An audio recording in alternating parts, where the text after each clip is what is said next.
33-ші сөз. Егерде керек болса, қолөнер үйренбек керек. Жұтайды, өнер жұтамайды. Алдау қоспай адал еңбегін сатқан қолөнерлі қазақтың әулиесі ол. Бірақ Құдай тағала қолына аз-маз өнер берген қазақтардың кеселдері болар. Әуелі бұл ісімді ол ісімнен асырайын деп, артық сімерлер іздеп жүріп, көріп рас дес болып, өнер арттырайын деп. Бізден өнер іздемейді.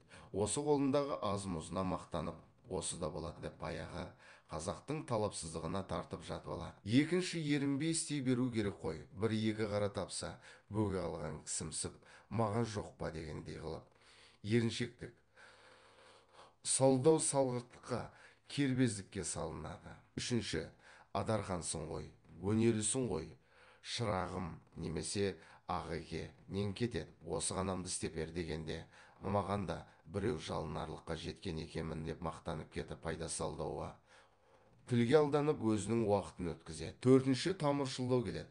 Бағанағы алдамшы шайтан тамыр болақ деп болымсыз нәрсені берген болып, артынан үйтемін, бүйтемін, қарық қыламын дегенге мәз болып, мырым, досым десе, менде керектінің бірі болып қалыппын ғой деп, және жасынан істеп, үйден шықпағанды қылып, жоқ барға тырысып алдағанды білмей, дереу оның жетпегенін жеткіземін деп, тіпті жетпесе өзінен қосып, қылып бер дегеннің бәрін қылып беріп, күні өтіп, еңбек қылар уақытынан айырылып, жоғары шыққа қарық болып, тамақ, киім, борыш есінен шығып етіп, енді олар қысқан күні біреудің бұлдап қарызға алады.